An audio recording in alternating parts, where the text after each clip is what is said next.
Bab 1101. Luming tersenyum dingin ketika merasakan aura lawannya. Tetua keluarga Huang di hadapannya berada pada tingkat pertama alam dewa spiritual. Di sampingnya berdiri seorang tetua lain yang kultivasinya sedikit lebih rendah, hanya berada pada tingkat puncak alam embrio spiritual. Namun aura tetua kedua itu sangat kuat, jauh melampaui praktisi embrio spiritual lingkaran besar biasa. Luming segera menebak bahwa orang ini pasti telah membangkitkan garis keturunan tingkat dewa, hanya saja belum berhasil menembus alam dewa spiritual. Ia merupakan monster tua yang kekuatan tempurnya jauh lebih kuat daripada praktisi embrio spiritual biasa. Tanpa ragu Luming menginjak wajah Huang Ke dengan keras. Wajah itu langsung menghantam tanah dan Huang Ke menjerit kesakitan seperti babi yang disembelih. Luming berdiri tegak dengan sikap berwibawa. Janggutnya yang lebat membuat auranya semakin mengintimidasi. Sebagai komandan pasukan penegak hukum, ia menyatakan bahwa Huang Ke berani mengancam akan melumpuhkannya di aula penegak hukum, sebuah tindakan yang benar-benar memalukan dan pantas dihukum. Kakinya semakin menekan sehingga wajah Huang Ke terbenam ke tanah. Huang Ke menjerit memanggil leluhurnya untuk menyelamatkannya. Tetua keluarga Huang yang berada pada puncak alam embrio spiritual segera murka. Ia melangkah maju dengan aura yang mengerikan. Energi yang dipadatkan membentuk telapak tangan raksasa yang menekan ke arah Luming. Tiesing dan beberapa orang lainnya langsung berubah pucat. Mereka menyadari bahwa tetua itu adalah monster tua pada tingkat puncak embrio spiritual yang telah membangkitkan garis keturunan ilahi. Walaupun Tiesing juga berada pada lingkaran besar embrio spiritual, perbedaan kekuatan tempur di antara mereka sangat besar. Namun Luming tetap tenang. Tangannya berubah menjadi cakar dan ia mencengkeram ke atas. Telapak tangan energi milik tetua itu langsung hancur seketika. Cakar esensi sejati Luming terus melesat tanpa terhenti dan dalam sekejap telah menangkap tetua tersebut di udara.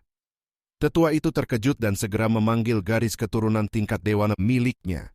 Ia menggabungkan kekuatan garis keturunan dengan tubuhnya dan melancarkan serangan dahsyat untuk menghancurkan cakar energi Luming. Namun cakar itu tetap tidak bergerak sedikit pun. Luming menariknya turun dengan paksa. Tubuh tetua itu dibanting keras ke tanah hingga bumi bergetar. Energi pelindungnya hancur dan tulang-tulangnya retak, bahkan banyak yang patah. Ia tergeletak di tanah seperti anjing mati sambil menjerit kesakitan. Orang-orang di sekitar, termasuk anggota aula penegak hukum, semuanya tercengang. Mereka menatap pemandangan itu dengan mata terbelalak dan menelan ludah berulang kali. Komandan pasukan penegak hukum yang baru ini benar-benar mengerikan. Dengan satu gerakan saja ia telah menjatuhkan monster tua tingkat puncak embrio spiritual dari udara dan membantingnya hingga setengah mati. Bukan hanya itu, keberaniannya juga luar biasa.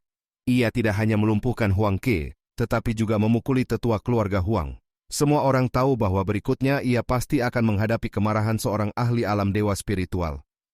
Benar saja. Tetua keluarga Huang yang berada pada alam dewa spiritual segera mengamuk. Aura mengerikan meledak dari tubuhnya seperti samudra yang tak bertepi. Tekanan dahsyat menyelimuti seluruh area sehingga banyak orang mundur dengan wajah pucat. Dengan teriakan marah ia mengulurkan satu jari ke arah Luming. Cahaya kuning memancar dari ujung jarinya, memelintir ruang di sekitarnya seperti gelombang sebelum akhirnya merobeknya. Serangan jari yang menakutkan itu melesat menuju titik di antara alis Luming. Di benak semua orang muncul satu pikiran yang sama bahwa komandan yang terlalu kuat ini akan tamat. Namun pada saat yang sama Luming mengangkat tinjunya ke langit. Cahaya tinju melesat ke atas dan bertabrakan langsung dengan serangan jari tersebut. Ledakan besar terdengar. Kedua serangan itu lenyap bersamaan. Kerumunan langsung berseru tidak percaya. Luming benar-benar mampu menahan serangan dari ahli alam dewa spiritual. Komandan utama aula penegak hukum yang menyaksikan dari samping juga sangat terkejut. Ia mengetahui bahwa Luming dikirim ke pasukan penegak hukum oleh Pangeran ke-8 karena menyinggungnya. Informasi yang ia terima menyebutkan bahwa kekuatan tempur Luming hanya sedikit lebih tinggi dari Pangeran ke-8. Tidak pernah ia menyangka bahwa Luming sebenarnya mampu menahan serangan seorang ahli dewa spiritual. Dalam hatinya ia menyimpulkan bahwa Luming selama ini pasti menyembunyikan kekuatan. Sementara itu kilatan niat membunuh muncul di mata Luming. Tatapannya tajam seperti dua tombak cahaya yang menembus ke arah tetua keluarga Huang. Ia menyatakan dengan dingin bahwa lawannya tampaknya ingin bernasib sama seperti tetua yang sudah dibanting ke tanah. Tetua yang dimaksud adalah monster tua tingkat puncak embrio spiritual. Mendengar itu, tetua keluarga Huang yang berada pada alam dewa spiritual tidak dapat menahan rasa gugup. Untuk pertama kalinya ia merasakan tekanan menakutkan dari tubuh Luming, seolah sedang berhadapan dengan binatang buas yang dapat mencabiknya kapan saja. Perasaan itu membuatnya panik. Ia akhirnya menanyakan apa yang sebenarnya diinginkan Luming. Luming menuntut agar pihak keluarga Huang meminta maaf di depan umum dan mengakui kesalahan mereka. Tetua itu menolak dengan wajah buruk dan meminta agar masalah itu dihentikan saja tanpa memperpanjang persoalan. Luming justru mencibir. Ia menjelaskan bahwa Huang Ke telah membunuh pemilik toko tanpa alasan. Sebagai komandan pasukan penegak hukum, dirinya menjalankan hukum atas nama Kaisar Suci. Namun keluarga Huang justru berani datang ke aula penegak hukum dan bertindak sewenang-wenang seolah tidak menghormati dinasti suci kuno, keluarga kerajaan, serta keluarga Xie. Ia bahkan menuduh bahwa tindakan mereka sama saja dengan menantang langit. Luming juga menuding komandan aula penegak hukum yang ada di sana karena tidak menegakkan hukum dengan adil, dan malah membantu pihak keluarga Huang menindas lembaga penegak hukum. Setiap kata yang diucapkan Luming seperti palu yang menghantam jantung mereka. Wajah tetua keluarga Huang dan komandan aula penegak hukum berubah drastis. Luming jelas sedang memasangkan tuduhan besar di kepala mereka. Jika kata-kata itu sampai terdengar oleh keluarga kerajaan atau bahkan Kaisar Suci, akibatnya tidak akan dapat mereka tanggung. Walaupun aula penegak hukum sudah lama tidak memiliki pengaruh besar, secara resmi lembaga itu masih memiliki otoritas menegakkan hukum di dunia, seperti 30.000 tahun yang lalu. Sebenarnya siapapun bisa menempelkan tuduhan semacam itu kepada orang lain. Namun syaratnya satu, harus memiliki kekuatan yang cukup. Jika Luming tidak cukup kuat, ia pasti sudah mati ditepuk oleh tetua keluarga Huang sebelum sempat mengatakan apapun. Namun keadaan sekarang berbeda. Jika mereka terus menyerang, maka itu sama saja membuktikan tuduhan bahwa mereka tidak menghormati keluarga kerajaan dan keluarga Xie. Pada akhirnya kedua orang itu hanya bisa menggertakkan gigi dengan marah, namun tidak berdaya. Tetua keluarga Huang akhirnya menyatakan bahwa masalah ini memang kesalahan keluarga Huang. Ia meminta maaf secara terbuka dan berjanji akan memperingatkan para anggota keluarganya agar mematuhi aturan pasukan penegak hukum.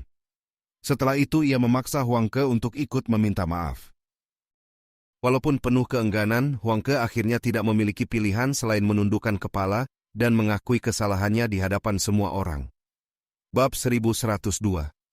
Luming mengangkat tubuh Huang Ke lalu melemparkannya ke arah tetua keluarga Huang seolah sedang membuang sampah. Tetua keluarga Huang yang berada pada alam dewa spiritual memiliki wajah dingin seperti es. Ia menangkap Huang Ke dengan satu tangan, kemudian meraih tetua yang berada pada tingkat puncak embrio spiritual. Tanpa berkata apapun, ia segera pergi dari tempat itu. Hari itu keluarga Huang benar-benar kehilangan muka. Komandan pasukan penegak hukum yang berdiri di sisi lain hanya mendengus dingin lalu juga pergi. Orang-orang di sekitar saling memandang dengan ekspresi tidak percaya. Awalnya semua orang mengira komandan ini pasti akan mati setelah keluarga Huang mengerahkan kekuatan besar. Namun siapa sangka para ahli keluarga Huang yang datang dengan penuh percaya diri justru pergi dengan wajah muram. Sementara Luming tidak mengalami luka sedikit pun. Peristiwa ini benar-benar di luar dugaan semua orang. Kerumunan segera dipenuhi bisikan kagum. Mereka merasa bahwa komandan pasukan penegak hukum ini benar-benar luar biasa. Bahkan beberapa orang menganggapnya sebagai komandan terkuat yang pernah mereka lihat. Para anggota pasukan penegak hukum juga tertegun. Tidak ada seorang pun yang menyangka hasil akhirnya akan seperti ini. Namun di dalam hati mereka muncul perasaan yang sangat menyenangkan. Mata puluhan prajurit penegak hukum berbinar penuh semangat. Mereka merasa bangga dan lega. Di mata mereka, Luming menjadi sosok yang sangat mengagumkan. Taising bahkan berteriak memuji keperkasaannya. Namun Luming hanya melambaikan tangan dengan tenang lalu memerintahkan semua orang kembali bekerja sebelum ia berjalan menuju kamarnya. Kerumunan akhirnya bubar, tetapi kabar mengenai komandan luar biasa dari pasukan penegak hukum menyebar seperti badai angin di seluruh kota suci. Banyak orang membicarakannya sehingga menjadi topik hangat selain pembicaraan mengenai kultivasi. Hari-hari berlalu dengan cepat. Tanpa terasa Luming telah berada di pasukan penegak hukum selama setengah bulan. Selama setengah bulan itu, selain berkultivasi, Luming sering berjalan di sekitar kota suci. Namun sebenarnya ia tidak sekadar berjalan-jalan. Ia berkeliaran di sekitar istana kekaisaran untuk mencari kesempatan menyelinap masuk. Pada akhirnya ia terpaksa menyerah. Di dalam istana kekaisaran terdapat terlalu banyak keberadaan yang menakutkan. Saat merasakannya dengan hati-hati, Lu Ming menyadari ada banyak ahli mengerikan di sana yang dapat membunuhnya dengan mudah. Bahkan ada beberapa aura yang sangat mengerikan, sama kuatnya seperti aura seorang kaisar agung. Jelas mereka adalah keberadaan pada tingkat kaisar agung. Lu Ming merasakan lebih dari 10 aura seperti itu. Dan itu hanya yang bisa ia rasakan, pasti masih ada yang tidak ia sadari. Meskipun dinasti suci kuno telah melemah, seekor unta yang kelaparan masih tetap lebih besar daripada seekor kuda. Dinasti suci kuno masih merupakan kekuatan penguasa paling kuat di benua tengah. Hal itu sangat wajar. Jika mereka benar-benar lemah, mereka pasti sudah dihancurkan oleh kekuatan penguasa lain sejak lama. Banyak kekuatan besar yang selalu mengincar mereka dengan penuh iri. Dalam setengah bulan terakhir, semakin banyak orang berdatangan ke kota suci. Upacara pengorbanan nasional yang diadakan setiap 1 juta tahun oleh dinasti suci kuno semakin dekat. Namun sejak insiden keluarga Huang terjadi, kekuatan-kekuatan kecil tidak lagi berani bertindak terlalu gegabah. Di wilayah yang berada di bawah pengawasan Lu Ming, tidak terjadi masalah besar. Pada suatu hari sebuah berita mengejutkan menyebar ke seluruh kota suci. Kaisar Suci berniat memilih suami untuk salah satu putrinya, pada upacara pengorbanan nasional yang berlangsung setiap 1 juta tahun. Suami itu akan dipilih dari para pahlawan muda generasi baru. Berita ini seperti gempa besar yang mengguncang seluruh kota suci dan membuat tak terhitung orang terkejut. Kaisar Suci yang sekarang memiliki 16 anak. Terdapat 13 pangeran dan hanya 3 putri. Namun ketiga putri itu justru menekan semua pangeran dalam hal ketenaran dan bakat. Hal itu karena 2 dari 3 putri tersebut sangat terkenal di seluruh dunia dan terlalu luar biasa. Salah satunya adalah Xie Nianjun, salah satu dari 5 tokoh muda terkuat di benua tengah sekaligus salah satu dari 5 wanita tercantik di benua tengah. Putri lainnya bernama Xie Nianlin, yang juga termasuk dalam 5 wanita tercantik di benua tengah. Walaupun bakat bela dirinya sedikit lebih rendah dibandingkan Xie Nianjun, ia tetap merupakan jenius tingkat 2 yang sangat menakutkan. Namanya bahkan setara dengan Dewi Tanxiang. Kedua putri ini terlalu luar biasa sehingga membuat banyak orang iri dan kagum. Selain itu masih ada satu putri lagi yang merupakan yang termuda di antara semua pangeran dan putri. Kecantikan serta temperamennya tidak kalah dari 2 putri lainnya. Bahkan bakat bela dirinya juga sangat mengejutkan. Namun hanya sedikit orang yang pernah melihatnya. Hal itu karena putri tersebut merupakan keberadaan yang dianggap aneh dalam keluarga kerajaan Xie. Kata aneh merupakan kata tabu dalam keluarga kerajaan Xie. Klan Xie mengalami kemunduran justru karena pernah muncul seorang yang dianggap aneh. Karena itu banyak orang sangat penasaran putri mana yang akan dipilihkan suami. Namun siapapun putrinya, banyak jenius muda dari berbagai kekuatan besar mulai merasa tergoda. Setelah itu berbagai kekuatan besar segera mengirim orang untuk menyelidiki kebenaran berita tersebut. Lu Ming sangat terkejut ketika mendengar kabar ini. Ia sangat khawatir bahwa putri yang dimaksud adalah Xie Nianqing. 3 hari kemudian berita yang lebih mengejutkan lagi menyebar. Kaisar Suci sendiri telah memerintahkan orang-orang untuk mengumumkannya. Memang benar akan diadakan pemilihan suami untuk seorang putri. Putri tersebut adalah Xie Nianlin. Selain itu, pada hari upacara pengorbanan nasional 1 juta tahun, akan diadakan pertarungan antara para jenius muda. Pemenang pertama akan menjadi suami Xie Nianlin dan berhak memasuki istana Kaisar Suci untuk berkultivasi. Pemenang kedua dan ketiga dapat mengajukan satu permintaan kepada Kaisar Suci, dan Kaisar Suci akan berusaha memenuhinya. Mereka juga dapat memasuki aula kuno Kaisar Suci untuk memahami warisan di sana. Sedangkan mereka yang menempati peringkat keempat hingga ke-10 juga akan memperoleh kesempatan memasuki aula Kaisar Suci untuk berkultivasi. Begitu berita ini menyebar, seluruh kota suci langsung gempar. Berita itu menyebar dengan sangat cepat ke seluruh benua tengah, bahkan hingga ke 4 wilayah lainnya. Banyak jenius muda menjadi sangat bersemangat. Beberapa orang sebenarnya tidak terlalu tertarik menjadi suami sang putri. Yang lebih menarik bagi mereka adalah kesempatan memasuki aula kuno Kaisar Suci untuk berkultivasi. Nilai dari satu permintaan Kaisar Suci juga tidak perlu diragukan lagi. Aula kuno Kaisar Suci merupakan tanah suci bagi para kultivator. Konon di dalamnya tersimpan pemahaman dari para Kaisar Suci, dinasti suci kuno dari generasi ke generasi. Jika seseorang mampu memahami warisan tersebut, hal itu akan sangat membantu dalam menembus tingkat kaisar. Klan Xie dari dinasti suci kuno memiliki warisan jutaan tahun dan telah melahirkan banyak kaisar agung sepanjang sejarah. Banyak orang percaya bahwa rahasia itu berkaitan dengan aula kuno Kaisar Suci. Hal ini membuat para jenius yang bercita-cita mencapai tingkat kaisar menjadi sangat bersemangat. Setelah memastikan kebenaran berita tersebut, mereka segera berangkat menuju kota suci. Ketika Lu Ming mendengar bahwa putri yang dipilih bukanlah Xie Nianqing, ia akhirnya menghela napas lega. Namun pada saat yang sama, ia juga sangat tertarik. Lu Ming tidak tertarik pada Xie Nianlin dan juga tidak terlalu tertarik memasuki aula kuno Kaisar Suci. Yang benar-benar menarik perhatiannya adalah satu permintaan kepada Kaisar Suci. Jika ia berhasil mendapatkan peringkat kedua atau ketiga, ia bisa meminta Kaisar Suci membebaskan Xie Nianqing. Memikirkan hal itu membuat Lu Ming segera mengambil keputusan untuk ikut serta dalam kompetisi tersebut. Berita ini terus mengguncang dinasti suci kuno dan menjadi topik pembicaraan utama setiap hari. Banyak orang juga mulai berspekulasi mengenai alasan Kaisar Suci melakukan hal ini. Orang-orang yang memiliki pandangan tajam dapat menebak bahwa keluarga kerajaan dan klan Xie ingin menggunakan cara ini untuk memperkuat kekuatan mereka. Jenius yang mampu meraih peringkat pertama dan menikahi putri Xie Nianlin pasti berasal dari kekuatan besar. Melalui pernikahan itu, kekuatan keluarga kerajaan dapat meningkat. Pada saat yang sama dengan membuka aula kuno Kaisar Suci, mereka juga dapat menjalin hubungan baik dengan banyak jenius dan ahli dari berbagai kekuatan.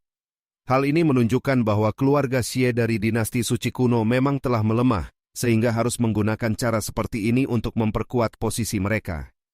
Bab 1103. Di tengah hiruk-pikuk kota suci, waktu berlalu hari demi hari. Kota itu semakin ramai karena semakin banyak orang yang datang dari berbagai tempat.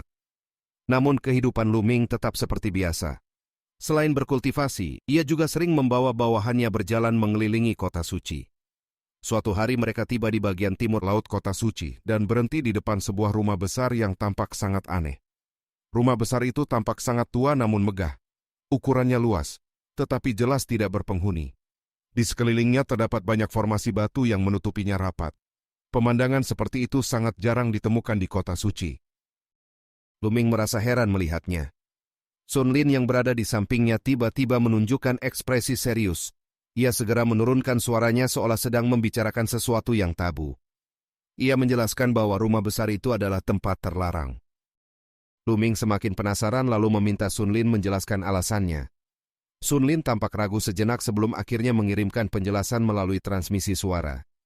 Ia mengatakan bahwa rumah besar itu adalah kediaman prajurit ilahi langit yang kacau bernama Xie Luan. Mendengar nama itu, Lu Ming langsung terkejut. Ia pernah mendengar tentang sosok tersebut.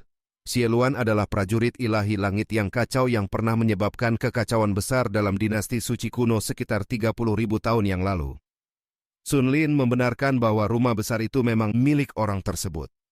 Lu Ming kemudian bertanya mengapa Xie Luan sampai memberontak terhadap keluarga kerajaan dan klan Xie. Sun Lin menjelaskan bahwa ia pernah membaca kisah itu secara tidak sengaja di sebuah buku kuno.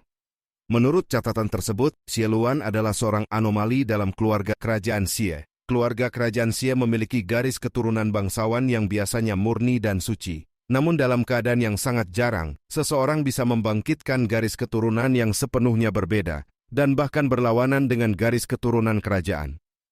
Garis keturunan seperti itu sangat gelap, dan dianggap sebagai anomali oleh keluarga kerajaan Xie.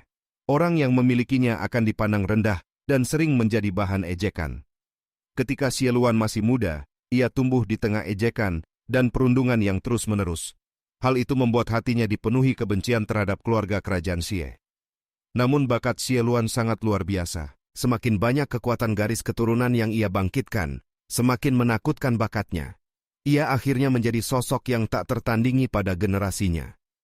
Karena bakatnya yang luar biasa, keluarga kerajaan Xie akhirnya mulai menghargainya, dan bahkan mempercayakan berbagai tugas penting kepadanya.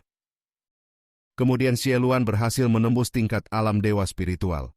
Kekuatan tempurnya sangat mengerikan hingga mampu menekan para prajurit ilahi lainnya.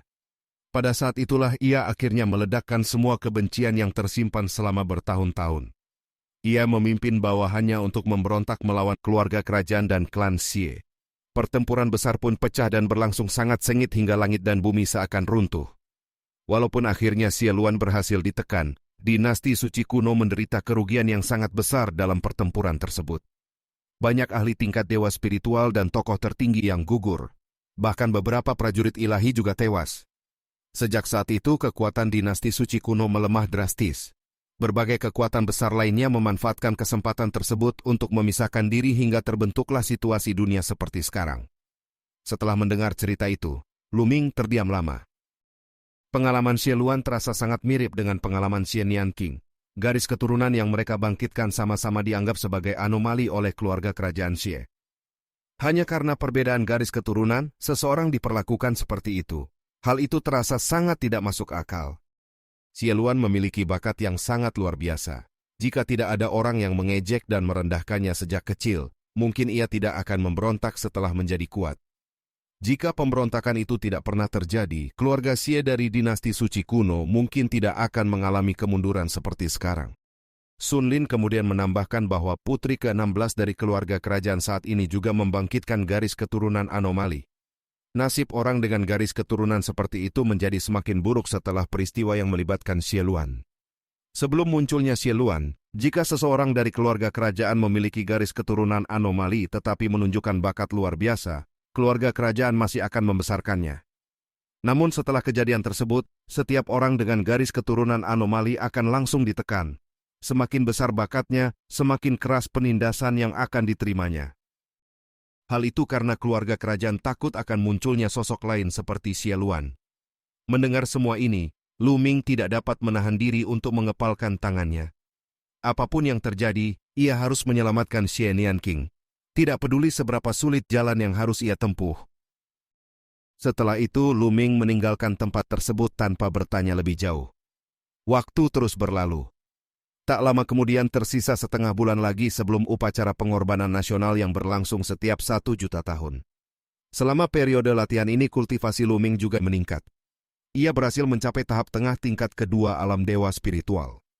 Namun menurutnya kecepatan ini masih terlalu lambat. Ia menyadari bahwa mengandalkan penyerapan energi spiritual untuk meningkatkan kultivasi memang terlalu lambat. Sayangnya ia tidak memiliki banyak batu permata mentah. Jumlah yang dibutuhkan untuk meningkatkan kultivasi pada alam dewa spiritual sangatlah besar. Meski demikian, kehendak langit dan bumi serta kehendak air miliknya telah menembus tingkat keempat tahap rendah. Kini hanya kehendak bumi yang belum mencapai tingkat tersebut. Suatu hari setelah selesai berkultivasi, Lu Ming hendak keluar berjalan-jalan seperti biasa.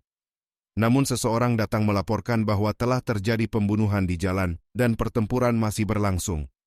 Lu Ming segera menanyakan siapa yang terlibat. Tie Xing menjawab dengan ekspresi buruk bahwa pelakunya adalah murid dari sekte pedang bela diri surgawi. Sekte pedang bela diri surgawi adalah salah satu kekuatan penguasa yang sangat kuat. Tie Xing merasa khawatir karena berhadapan dengan kekuatan sebesar itu bisa menimbulkan masalah besar.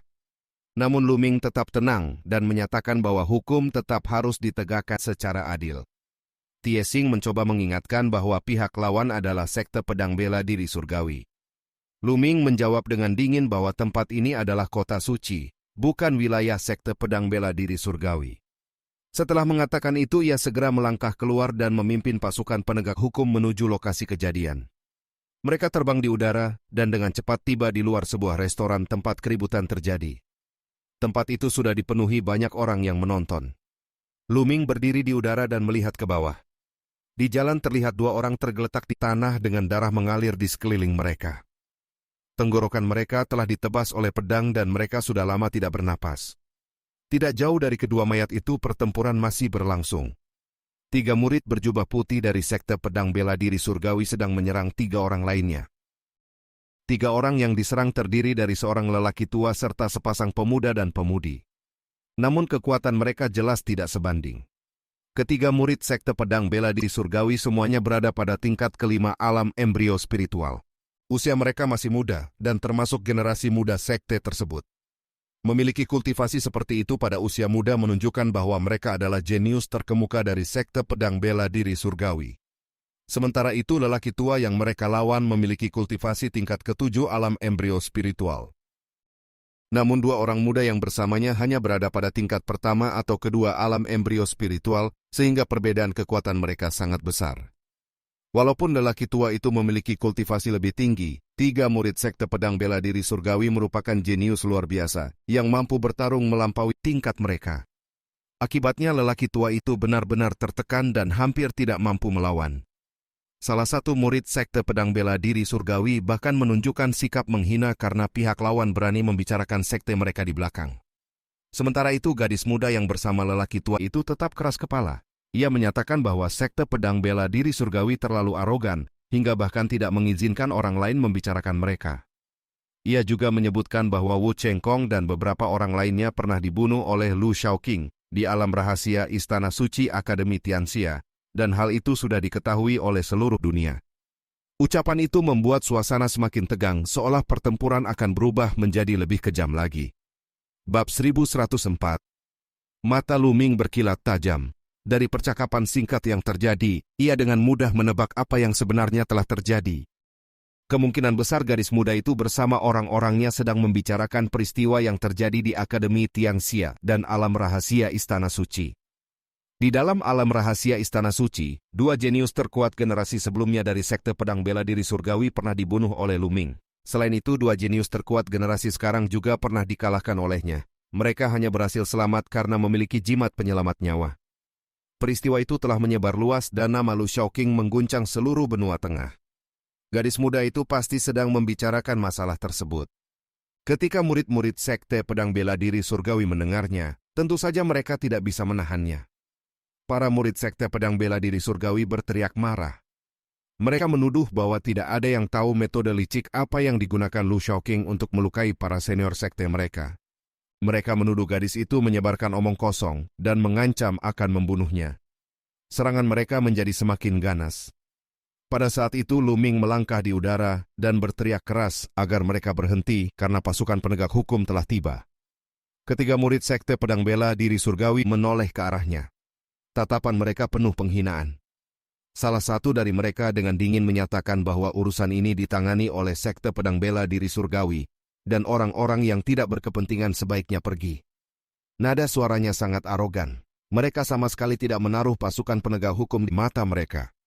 Banyak orang di antara kerumunan yang mengenali Lu Ming, namun tidak seorang pun mengira ia akan berani menyentuh murid-murid sekte pedang bela diri surgawi. Di mata mereka, pasukan penegak hukum hanyalah kekuatan kecil. Menentang sekte pedang bela diri surgawi sama saja dengan mencari kematian. Ketiga murid sekte pedang bela diri surgawi sama sekali tidak mempedulikan Lu Ming dan terus menyerang dengan lebih ganas. Energi pedang mereka bersinar seperti pelangi. Lelaki tua yang berada pada tingkat ketujuh alam embrio spiritual semakin terdesak. Ia sama sekali tidak mampu melawan. Cahaya pedang menyapu dadanya dan meninggalkan luka panjang yang dalam hampir membelah tubuhnya. Darah langsung mengalir deras. Dalam keadaan putus asa, lelaki tua itu mengerahkan seluruh kekuatannya. Ia berusaha menahan serangan sambil menyuruh kedua anak muda yang bersamanya untuk segera pergi. Namun murid sekte pedang bela diri surgawi dengan dingin menyatakan bahwa tidak seorang pun dari mereka akan bisa pergi hari ini. Siapapun yang berani menyebarkan kabar buruk tentang sekte mereka harus mati. Salah satu murid segera bergerak seperti cahaya pedang. Ia melewati lelaki tua itu dan langsung menyerang gadis muda tersebut. Lelaki tua itu berteriak marah tetapi tidak dapat menghentikannya. Wajah gadis muda itu pucat seperti salju. Kultivasinya hanya berada pada tingkat pertama alam embrio spiritual, sedangkan lawannya berada pada tingkat kelima dan merupakan jenius dengan kekuatan tempur luar biasa. Ia tidak mungkin bisa menahannya. Murid sekte pedang bela diri surgawi itu menunjukkan ekspresi kejam. Pedangnya bergerak secepat kilat menuju tubuh gadis tersebut. Namun cahaya pedang itu tiba-tiba berhenti di tengah jalan. Pergelangan tangan orang yang memegang pedang telah ditangkap sehingga pedangnya tidak bisa lagi bergerak. Orang yang memegang pergelangan tangan itu tidak lain adalah Lu Ming. Pada saat yang paling kritis, Lu Ming muncul di depan gadis tersebut dan menahan serangan pedang itu. Ketika melihat bahwa orang yang menghalanginya adalah Lu Ming, mata murid sekte pedang bela diri surgawi itu langsung dipenuhi niat membunuh. Ia berteriak marah karena seorang prajurit penegak hukum berani mengganggu serangannya. Ia bahkan menyatakan akan membunuh Lu Ming juga. Energi sejati meledak dari tubuhnya. Ia menggerakkan jarinya seperti pedang dan menusuk ke arah tenggorokan Lu Ming. Namun sebelum serangan itu mengenai sasaran, Lu Ming sudah menendang perutnya. Tubuh murid itu langsung terlempar puluhan meter sambil menjerit kesakitan sebelum akhirnya jatuh keras ke tanah. Ia menatap Lu Ming dengan tidak percaya. Baginya tidak masuk akal seorang prajurit penegak hukum berani memukul murid sekte pedang bela diri surgawi. Lu Ming hanya menjawab dengan satu kata yang dingin, menyebutnya sebagai orang bodoh. Orang itu tadi jelas ingin membunuhnya, membalas serangan seperti itu adalah hal yang wajar. Apakah murid sekte pedang bela diri surgawi merasa dirinya begitu mulia, sehingga ketika mereka membunuh orang lain tidak ada yang berani melawan? Pada saat itu dua murid sekte lainnya juga berhenti menyerang dan menatap Lu Ming dengan wajah terkejut. Mereka tidak pernah menyangka seorang prajurit penegak hukum yang dianggap seperti semut berani memukul murid sekte pedang bela diri surgawi. Orang-orang di sekitar juga tertegun. Setelah beberapa saat seseorang akhirnya berseru kagum bahwa komandan luar biasa ini benar-benar berani bahkan sampai memukul murid sekte pedang bela diri surgawi. Banyak orang mengakui bahwa keberanian itu benar-benar di luar dugaan mereka. Namun ada juga yang mengatakan bahwa keberanian saja tidak cukup karena mereka tidak tahu bagaimana ia akan menghadapi akibat dari tindakannya. Perbuatan Lu Ming benar-benar mengejutkan semua orang. Tak lama kemudian dua murid sekte pedang bela diri surgawi yang tersisa akhirnya sadar dari keterkejutan mereka. Salah satu dari mereka berteriak marah dan menyatu dengan pedangnya. Tubuhnya berubah menjadi cahaya pedang tajam yang melesat menuju Lu Ming dengan niat membunuh. Namun sebelum serangannya mencapai sasaran, tubuhnya sudah ditendang oleh Lu Ming. Tendangan itu sama seperti sebelumnya, tepat mengenai perutnya dengan cepat dan tanpa ampun. Murid itu menjerit kesakitan sebelum tubuhnya terlempar jauh dan jatuh di samping temannya, yang sebelumnya juga telah ditendang. Keduanya kini terbaring dalam keadaan yang sama menyedihkan. Para penonton menarik napas dingin. Sekarang jelas bahwa tindakan Lu Ming bukanlah kecelakaan. Ia benar-benar berani menyerang murid sekte pedang bela diri surgawi, tanpa rasa takut sedikit pun.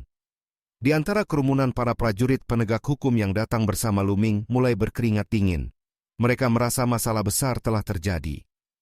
Sementara itu murid terakhir dari sekte pedang bela diri surgawi juga ketakutan. Ia menyadari bahwa kekuatan tempur Lu Ming sangat menakutkan.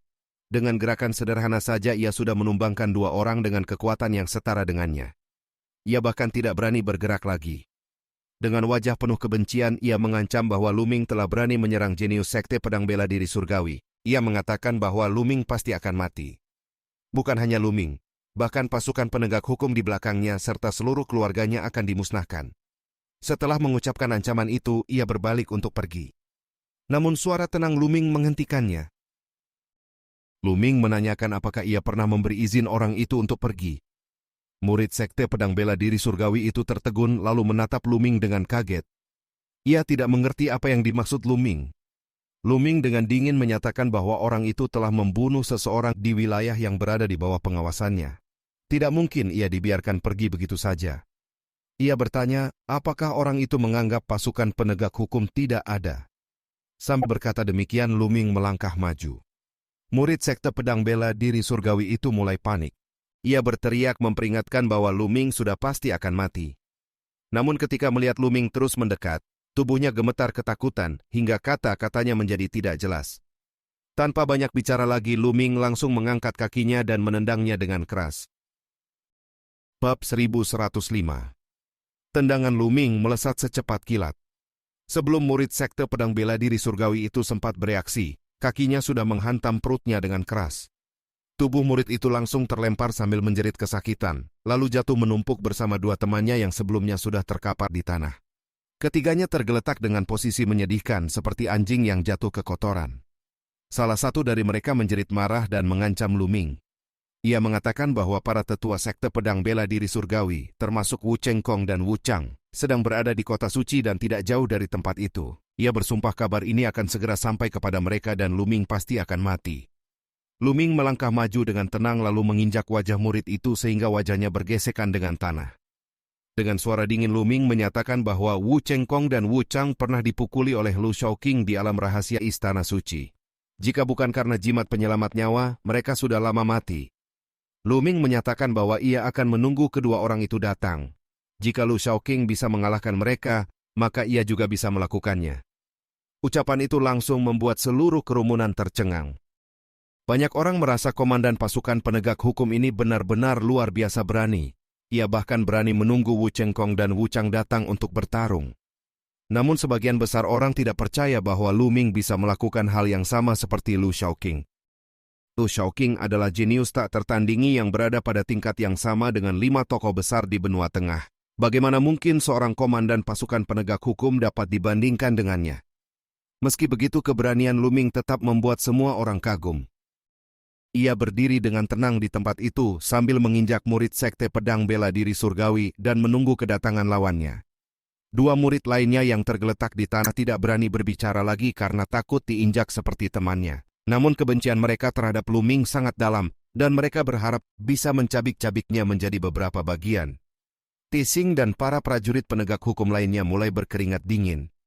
Tising mendekati Lu Ming dengan hati-hati, lalu menyampaikan kekhawatirannya bahwa tindakan ini mungkin sudah terlalu jauh. Jika para ahli sekte pedang bela diri surgawi benar-benar datang, keadaan bisa menjadi sangat berbahaya. Lu Ming menjawab dengan tenang bahwa mereka adalah anggota aula penegak hukum yang menegakkan hukum atas nama Kaisar Suci. Tidak ada alasan bagi mereka untuk takut. Tising dan yang lainnya tidak bisa berkata apa-apa lagi. Mereka hanya bisa menguatkan diri dan menunggu bersama Lu Ming. Sementara itu, berita tentang kejadian ini menyebar dengan sangat cepat seperti badai angin. Banyak orang yang awalnya tidak percaya ketika mendengar bahwa ada seorang komandan pasukan penegak hukum yang berani memukul murid sekte pedang bela diri surgawi. Namun rasa penasaran membuat mereka segera bergegas menuju lokasi kejadian untuk menyaksikannya sendiri. Banyak jenius dari berbagai kekuatan besar juga terkejut ketika mendengar berita tersebut. Dalam beberapa tahun terakhir, kekuasaan keluarga kerajaan telah melemah. Pasukan penegak hukum hanya menjadi simbol kosong. Para murid dari berbagai kekuatan penguasa dapat bertindak sesuka hati di kota suci tanpa takut dihukum. Pasukan penegak hukum bahkan sering mencoba menyenangkan mereka. Namun sekarang justru ada seseorang yang berani memukul jenius dari sekte pedang bela diri surgawi. Hal itu membuat banyak orang sangat penasaran sehingga mereka datang berbondong-bondong untuk menonton. Di kediaman Pangeran ke-8, Xie Zhen sedang duduk santai sambil minum teh di halaman ketika Xi Zheng bergegas masuk. Xi Zheng melaporkan bahwa kejadian itu berkaitan dengan Ming Lu. Xi Zhen langsung bertanya dengan nada mengejek apakah orang buta itu sudah mati. Menurutnya jika Ming Lu tidak mati, ia juga tidak akan bisa hidup lama karena berani melukai dirinya sebelumnya. Xi Zheng menjelaskan bahwa Ming Lu tidak mati. Bahkan sebelumnya ia telah melumpuhkan kultivasi Huang Ke dari keluarga Huang karena Huang Ke membunuh seseorang. Xi Zhen merasa heran karena menurutnya keluarga Huang pasti akan datang membunuh Ming Lu. Xi Zheng kemudian menjelaskan bahwa keluarga Huang memang datang dengan seorang ahli dewa spiritual, seorang monster tua tingkat puncak embrio spiritual, serta komandan pasukan penegak hukum. Namun kekuatan tempur Ming Lu sangat mengejutkan. Ia bahkan mampu menahan serangan ahli dewa spiritual dan akhirnya memaksa keluarga Huang untuk mundur. Setelah mendengar cerita itu, wajah Xie Zhen menjadi suram. Ia tidak menyangka Ming Lu memiliki kekuatan sebesar itu. Namun Xi Zheng kemudian melanjutkan ceritanya bahwa kali ini Ming Lu pasti akan mati. Ia menjelaskan bahwa Ming Lu telah memukul murid sekte pedang bela diri surgawi dan sekarang sedang menunggu kedatangan para ahli sekte tersebut. Mendengar itu Xie Zhen langsung tertawa gembira. Ia merasa kesempatan bagus telah datang untuk menyaksikan kematian Ming Lu. Ia segera berdiri dan pergi bersama Xi Zheng menuju lokasi kejadian. Di timur laut kota suci, di depan restoran tempat keributan terjadi, Lu Ming masih berdiri dengan tenang sambil menginjak wajah salah satu murid sekte pedang bela diri surgawi. Semakin lama semakin banyak orang datang hingga langit dipenuhi oleh penonton. Tiba-tiba seseorang berteriak keras bahwa Wu Chang telah datang. Kerumunan segera membuka jalan. Di udara tampak dua sosok berjalan mendekat. Salah satunya adalah Wu Chang, jenius tingkat 2 dari sekte pedang bela diri surgawi. Di belakangnya mengikuti Xi Fang. Lu Ming sedikit terkejut melihatnya, tetapi segera menyadari bahwa Xi Fang pasti telah memberitahu Wu Chang tentang kejadian ini. Memang benar demikian. Ketika Xi Fang mendengar bahwa Lu Ming telah melukai murid sekte pedang bela diri surgawi, ia merasa kesempatan emas telah datang. Selama ini ia selalu ingin menjalin hubungan dengan jenius seperti Wu Chang, tetapi tidak pernah memiliki kesempatan. Kini ia segera pergi melapor kepada Wu Chang, dan seperti yang ia harapkan Wu Chang langsung marah besar lalu datang untuk membunuh Lu Ming. Wu Chang berjalan perlahan di udara selangkah demi selangkah. Setiap langkahnya membuat langit bergetar seolah tidak mampu menahan kemarahannya. Matanya dipenuhi niat membunuh ketika ia menatap Lu Ming. Ia mengejek pasukan penegak hukum karena berani melukai murid sekte pedang bela diri surgawi. Namun Lu Ming menatapnya dengan acuh tak acuh lalu berkata bahwa Wu Chang datang sendirian. Ia bahkan menanyakan di mana Wu Chengkong berada. Lu Ming menyatakan bahwa ia pernah mendengar Wu Chang dan kakaknya dipukuli oleh Lu Shaoqing. Ia ingin belajar dari Lu Shaoqing dan memukul mereka juga, tetapi sayangnya Wu Chengkong tidak datang. Kerumunan kembali tercengang. Ucapan Lu Ming terlalu sombong. Ia bahkan menyatakan ingin meniru Lu Shaoqing dan memukul Wu Chang serta Wu Chengkong. Banyak orang merasa hal itu terlalu berlebihan. Wu Chang adalah jenius tingkat 2 yang terkenal di seluruh dunia. Kultivasinya telah mencapai alam dewa spiritual dan kekuatan tempurnya jauh melampaui ahli dewa spiritual biasa. Walaupun Lu Ming pernah menahan serangan ahli dewa spiritual dari keluarga Huang, banyak orang tetap merasa ia terlalu naif jika berpikir bisa menandingi Wu Chang. Banyak orang menggelengkan kepala dan merasa komandan yang luar biasa ini akan mati hari ini. Tie Xing dan yang lainnya juga tampak sangat muram. Mereka tidak berani berbicara dan hanya bisa berdiri di belakang Lu Ming sambil menggertakkan gigi. Dalam situasi seperti ini mereka hanya bisa bertahan sampai akhir. Wu Chang tertawa dingin penuh kemarahan, lalu melangkah maju. Langit dan bumi langsung bergetar hebat. Kekuatan pedang yang mengerikan meledak dari tubuhnya. Energi pedang berputar di udara seperti badai yang mengguncang awan. Cahaya tajam memancar dari seluruh tubuh Wu Chang. Setiap sinar cahaya itu tampak seperti energi pedang yang mematikan. Aura pedang yang tak terbatas langsung memenuhi seluruh langit. Bab 1106. Mereka yang belum pernah menyaksikan kekuatan seorang kesayangan surga tingkat 2 benar-benar terkejut. Kekuatan yang diperlihatkan Wu Chang terasa sangat menakutkan. Banyak orang segera mundur dengan panik karena takut tersentuh energi pedangnya. Seorang ahli tingkat kesayangan surga seperti dirinya bahkan mampu membunuh para ahli dengan tingkat yang sama hanya dengan ketajaman energi pedangnya. Di mata banyak orang, nasib Lu Ming sudah pasti berakhir. Wu Chang terlalu kuat. Tidak ada yang dapat membayangkan bagaimana Lu Ming bisa menahannya. Wu Chang kemudian melancarkan serangan. Telapak tangannya bergerak seperti pedang. Cahaya memancar dari tangannya dan berubah menjadi energi pedang yang sangat menyilaukan sebelum menebas ke arah Lu Ming. Ketika energi pedang itu meluncur, ruang di sekitarnya langsung terkoyak dan memperlihatkan celah ruang yang gelap dan menakutkan. Di belakang Lu Ming, Tie Xing dan para prajurit penegak hukum lainnya langsung ketakutan. Mereka merasakan kekuatan yang tidak mungkin mereka lawan. Jika mereka mencoba menahannya, mereka hanya akan mati seketika.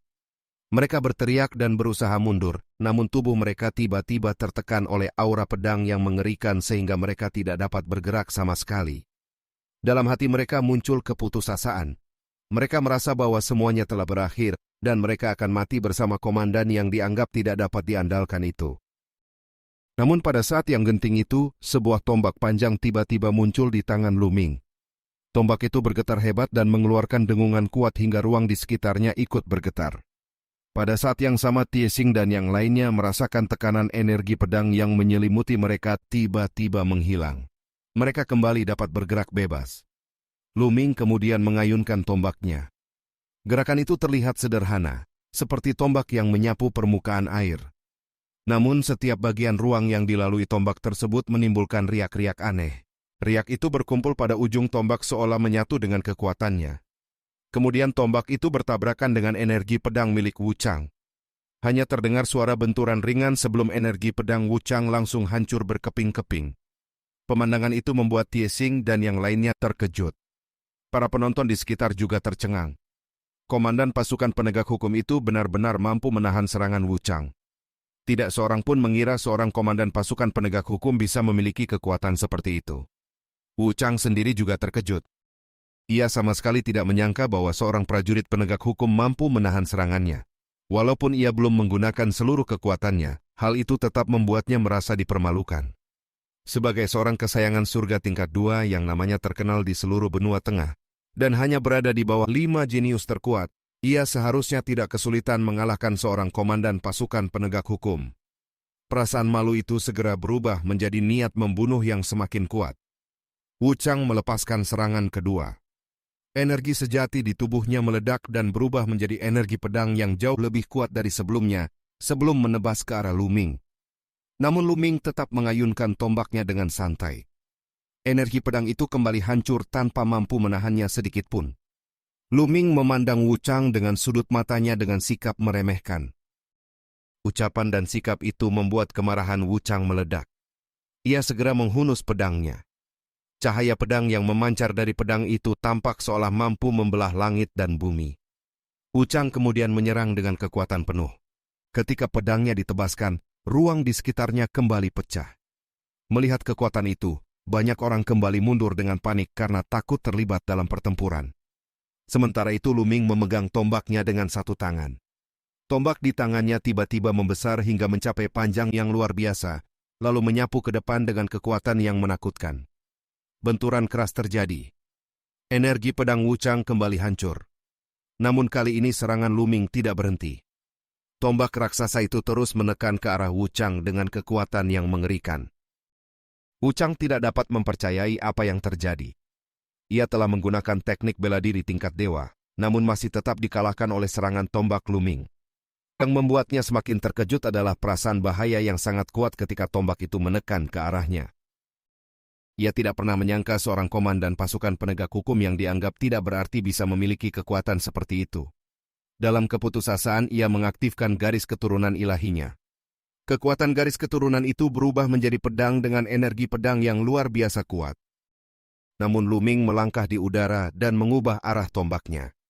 Tombak itu mengandung kekuatan teknik penekan penjara surgawi sebelum dihantamkan dengan kekuatan penuh ke arah Wu Chang. Tombak dan pedang bertabrakan. Serangan pedang Wu Chang langsung hancur seketika. Pedang itu bergetar hebat sebelum akhirnya meledak. Ledakan itu memperlihatkan tubuh Wu Chang yang sebenarnya. Wajahnya pucat dan darah menyembur keluar dari mulutnya. Matanya dipenuhi ketidakpercayaan. Semua orang yang menyaksikan kejadian itu tercengang. Wu Chang benar-benar telah dikalahkan oleh tombak Lu Ming. Tidak seorang pun mengerti bagaimana hal itu bisa terjadi. Banyak orang yang sebelumnya yakin bahwa Lu Ming akan mati hampir tidak percaya dengan apa yang mereka lihat. Si Fang bahkan merasa seperti sedang bermimpi. Dalam pikirannya Lu Ming hanyalah seorang ahli tingkat ke-7 alam embrio spiritual dan murid dari sekte tombak hitam. Ia tidak mungkin memiliki kekuatan sebesar ini. Tubuhnya gemetar karena tidak percaya. Sementara itu Tie Xing dan para prajurit penegak hukum lainnya juga terkejut hingga hampir tidak bisa berbicara. Ketiga murid sekte pedang bela diri surgawi yang tergeletak di tanah juga menatap langit dengan tatapan kosong. Lu Ming memandang Wu Chang dengan wajah penuh rasa jijik. Menurutnya kekuatan kesayangan surga tingkat 2 dari sekte pedang bela diri surgawi ternyata tidak sekuat yang ia bayangkan. Di sisi lain Wu Chang diliputi kemarahan yang luar biasa.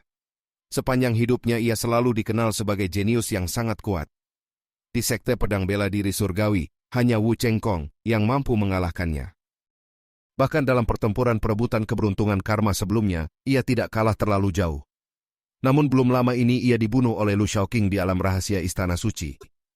Jika bukan karena jimat penyelamat nyawa, ia pasti sudah mati. Sekarang ia bahkan dikalahkan oleh seorang komandan pasukan penegak hukum. Ini adalah penghinaan besar bagi dirinya. Mulai sekarang namanya akan menjadi bahan ejekan dan reputasinya akan tercemar. Bagaimana mungkin ia tidak dipenuhi kemarahan dan kebencian? Jika ia mengetahui bahwa Lu Shaoqing dan komandan pasukan penegak hukum itu sebenarnya adalah orang yang sama, mungkin ia akan semakin tidak mampu menerima kenyataan itu. Wu Chang akhirnya mundur sambil menahan amarah. Namun Lu Ming tidak berniat membiarkannya pergi. Lu Ming bergerak maju dengan kecepatan seperti kilatan cahaya dan langsung muncul di depan Wu Chang. Wu Chang meraung marah. Ia tidak percaya bahwa Lu Ming benar-benar berniat menindasnya dan menjatuhkannya seperti murid-murid sekte pedang bela diri surgawi lainnya. Sebagai kesayangan surga tingkat 2 dari sekte pedang bela diri surgawi, ia merasa dirinya jauh berbeda dari orang lain. Namun tatapan Lu Ming tetap dingin. Lu Ming melangkah di udara dan mengeluarkan kekuatan langkah dari teknik 9 naga menghentak langit. Ia melangkah 7 kali berturut-turut menuju Wu Chang. Setiap langkah membawa tekanan yang sangat kuat. Tubuh Wu Chang bergetar hebat karena tidak mampu menahan tekanan tersebut. Luka di tubuhnya semakin parah dan darah terus menyembur keluar dari mulutnya. Akhirnya Lu Ming menginjak wajah Wu Chang. Wu Chang menjerit kesakitan sebelum tubuhnya jatuh menghantam tanah. Tubuhnya menabrak tanah dengan keras hingga menciptakan lubang besar berbentuk manusia. Bab 1107. Tubuh Lu Ming turun dari udara lalu kembali menginjak Wu Chang dengan keras. Wu Chang menjerit kesakitan. Kultivasinya telah sepenuhnya disegel oleh Lu Ming, sehingga ia sama sekali tidak dapat mengerahkan kekuatan.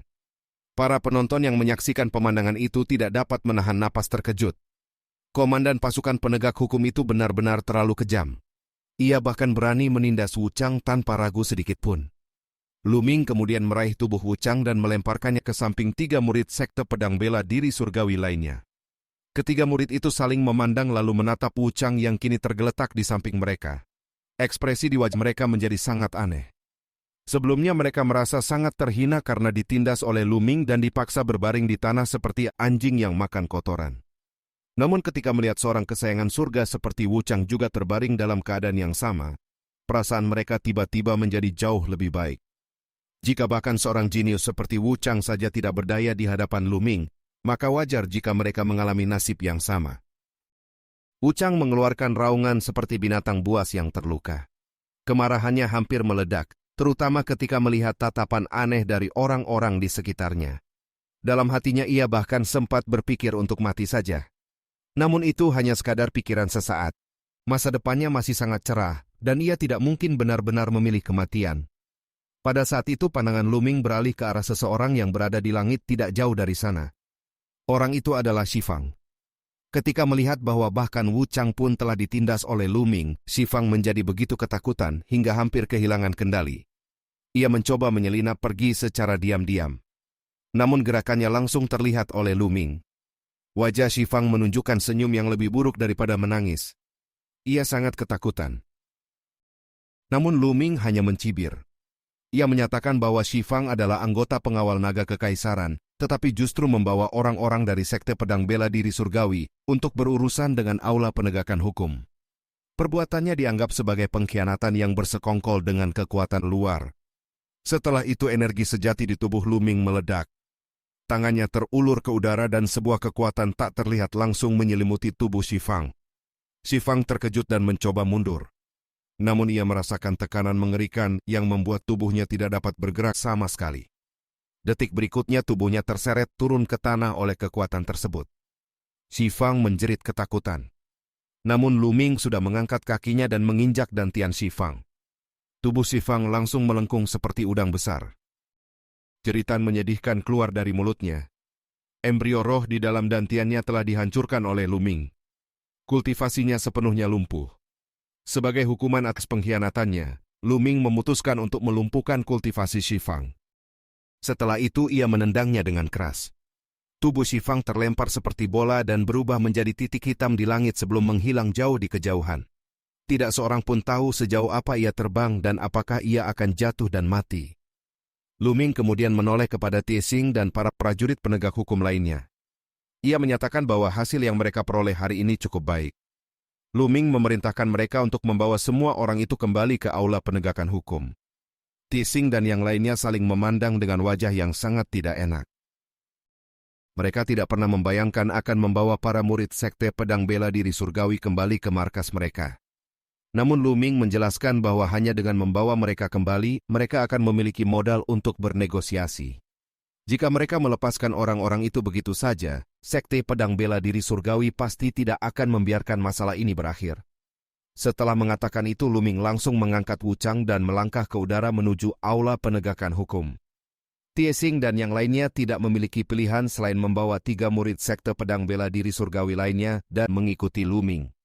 Sementara itu, puluhan ribu orang yang berada di sekitar tempat kejadian mulai mengikuti dari belakang.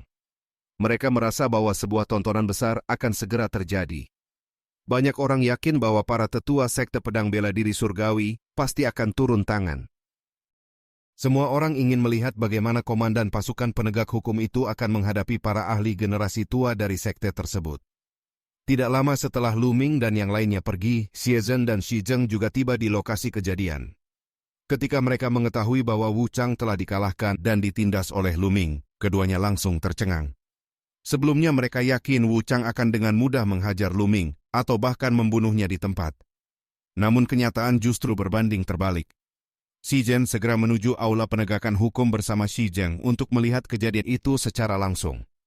Ketika Lu Ming dan yang lainnya membawa Wu Chang serta para murid sekte pedang bela diri surgawi ke aula penegakan hukum, para prajurit penegak hukum yang tersisa langsung terkejut. Mata mereka dipenuhi ketakutan.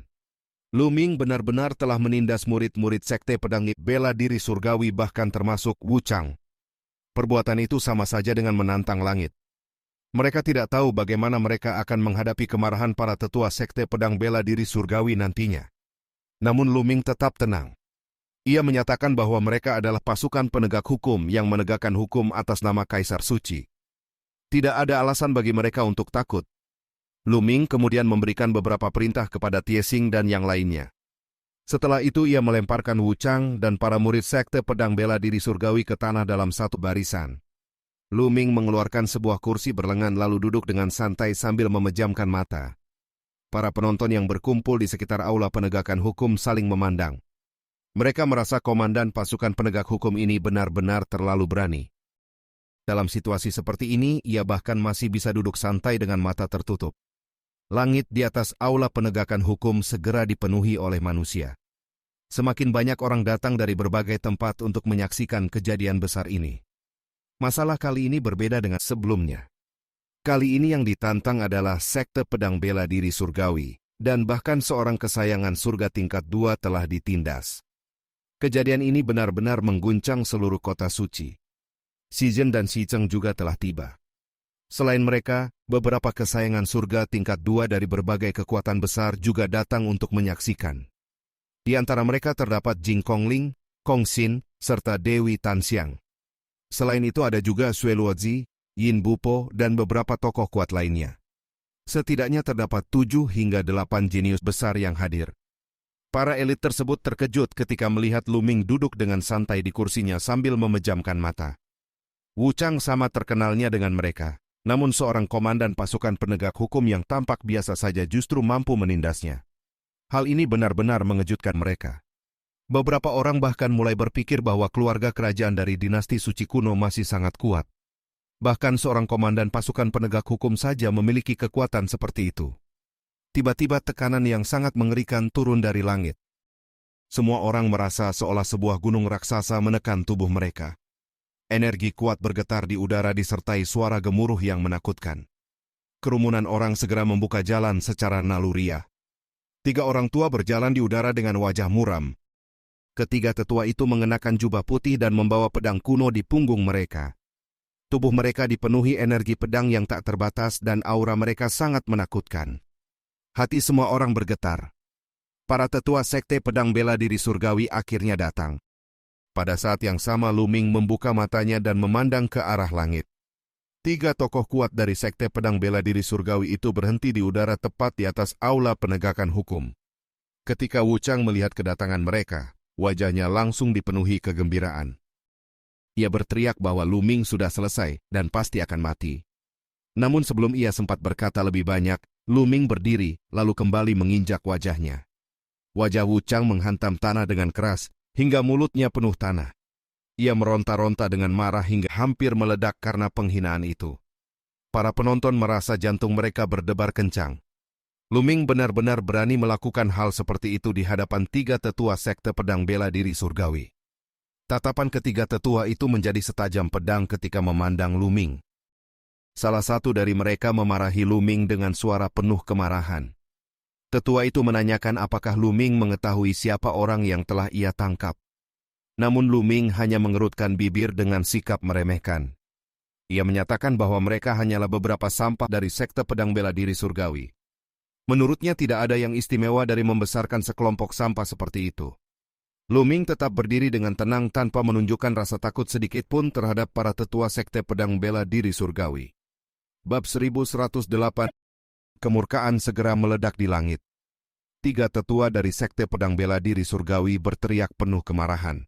Tatapan mereka sedingin es dan tubuh mereka dipenuhi energi pedang yang tajam, serta kekuatan pedang yang menakutkan. Di antara kerumunan, Pangeran ke-8 Xie Zhen mencibir dengan wajah penuh ejekan. Ia merasa bahwa Luming benar-benar telah mencari kematian dengan tindakannya. Salah satu tetua sekte pedang bela diri surgawi kemudian berbicara dengan nada yang dipenuhi kesombongan dan otoritas yang mutlak. Ia menyatakan bahwa jika Luming dan semua orang di aula penegakan hukum bunuh diri saat itu juga, maka mereka mungkin akan membiarkan masalah tersebut berakhir. Namun jika tidak, bukan hanya Luming yang akan dihukum, tetapi juga keluarganya serta semua pihak yang berada di belakangnya. Tatapan tetua itu kemudian menyapu Tiesing dan para prajurit penegak hukum lainnya. Hati mereka langsung terasa dingin dan wajah mereka menjadi pucat. Namun tiba-tiba Luming tertawa keras. Ia menginjak wajah Wuchang sekali lagi sehingga Wuchang menjerit kesakitan. Senyum tipis muncul di sudut bibir Luming ketika ia memandang dingin ke arah tetua sekte pedang bela diri surgawi. Menurutnya ucapan tetua itu sangat menggelikan. Ia menyatakan bahwa bukan mereka yang berhak memutuskan apakah masalah ini akan dilanjutkan atau tidak. Justru pihak sekte pedang bela diri surgawi yang harus bertanggung jawab. Luming kemudian menjelaskan bahwa seorang murid sekte pedang bela diri surgawi telah membunuh seseorang di kota suci tanpa alasan. Sebagai pasukan penegak hukum yang mewakili Kaisar Suci untuk menegakkan hukum, mereka telah bertindak secara adil. Namun justru sekte pedang bela diri surgawi datang ke aula penegakan hukum untuk membunuh. Perbuatan itu sama saja dengan tidak menghormati Kaisar Suci. Ucapan Luming membuat wajah para tetua sekte pedang bela diri surgawi berubah muram. Luming dengan jelas menggunakan nama keluarga kerajaan serta Kaisar Suci untuk menekan mereka. Walaupun mereka sebenarnya tidak terlalu peduli terhadap keluarga kerajaan, mereka tetap tidak dapat mengatakannya secara terbuka. Lagi pula mereka sedang berada di kota suci yang merupakan wilayah inti dinasti suci kuno. Sehebat apapun sekte pedang bela diri surgawi, mereka tetap harus berhati-hati. Akhirnya salah satu tetua kembali berbicara dengan suara dingin. Ia menanyakan syarat apa yang diinginkan Luming agar bersedia melepaskan Wuchang dan yang lainnya. Wuchang adalah seorang kesayangan surga tingkat 2 dengan potensi untuk menjadi kaisar bela diri di masa depan. Sekte pedang bela diri surgawi tidak mungkin membiarkan bakat seperti itu hilang. Mereka berencana menyelamatkannya terlebih dahulu. Luming tampak santai. Ia menyatakan bahwa jika para murid sekte pedang bela diri surgawi telah melakukan kejahatan, maka mereka harus menerima hukuman. Ia kemudian mengajukan syarat. Untuk menebus mereka, sekte pedang bela diri surgawi harus memberikan batu mentah.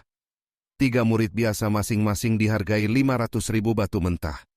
Sedangkan Wuchang dihargai 2 juta batu mentah. Ucapan itu langsung membuat seluruh tempat menjadi gempar. Banyak orang merasa bahwa Luming benar-benar melakukan pemerasan secara terang-terangan terhadap sekte pedang bela diri surgawi. Keberanian seperti itu benar-benar sulit dipercaya. Para tetua sekte pedang bela diri surgawi juga sangat marah. Mata mereka bahkan mulai memerah. Sepanjang hidup mereka yang telah berlangsung ribuan tahun, mereka belum pernah bertemu orang yang begitu berani hingga mencoba memeras sekte pedang bela diri surgawi. Salah satu tetua akhirnya tidak mampu menahan kemarahannya lagi. Ia langsung menyerang. Energi pedang yang menakutkan berkumpul dan menebas ke arah Luming. Tetua itu adalah seorang ahli tingkat keempat alam dewa spiritual dengan kekuatan tempur yang beberapa kali lebih kuat daripada Wuchang. Melihat serangan itu, cahaya muncul di antara alis Luming. Sebuah pagoda kecil berwarna merah api muncul dan dengan cepat membesar.